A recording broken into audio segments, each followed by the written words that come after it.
Okay, so this trick took me 10 different times to go back. It was very difficult for me because the tray flip into the nose grind was the hardest part because the width of the rail is like big and it's not like a round rail where you just lock into a perfect pinch. So every time I was getting into the overcrook or the nose grind, I would just slip out or I'd just get stuck. And it felt crazy, like almost felt impossible. And I remember that I was just like pushing myself through it, and I was telling myself, hey, I'm gonna land it. Like if I could nose grind the rail almost every time, I just gotta land into it perfect. So what I noticed was sometimes I would just go in too close to the rail and it would always go into nose blunt.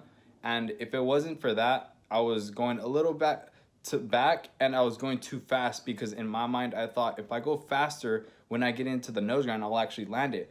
But that wasn't the case because a lot of the times what was happening was I was going fast, but I was leaning too forward and I would get stuck. And when I did stomp it, I was leaning back with that speed. There was one day, I think it was the 4th day that I was trying it.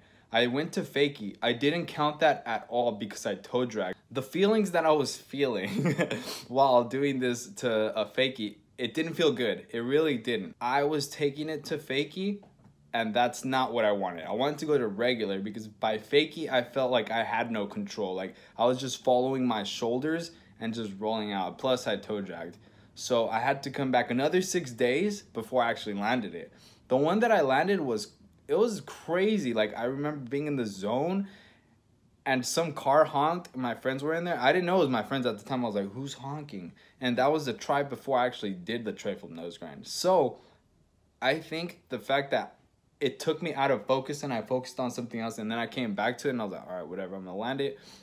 I landed it that try and it felt so perfect. That try, I got into the nose grind. I was leaning forward, but not too forward to where the nose is fully on, putting all the pressure and the wheels to get stuck. And I just went, landed it. I don't know.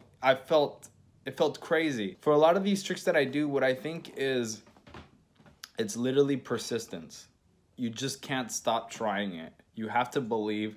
And I think it's like with everyone that's doing their first kick flip or their first time doing a 360 flip, you feel like it's never gonna happen. And I'm not gonna lie, that's what I was feeling. I felt like this Tre Flip Nose Grind was never gonna happen because I would only get into it, I would get stuck, I would fall, and then I'd see myself the next day. And before I knew it, I was already on the 10th day.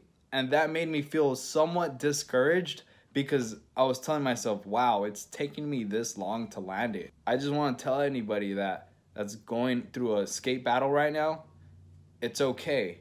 Sometimes you got to take this long, but when you land it, it feels so amazing and worth it. So hopefully I leave you with a great note and keep watching some videos. There will be some videos on the left side, and keep watching skateboarding because it's one of the most amazing things ever, especially when you land it. So later.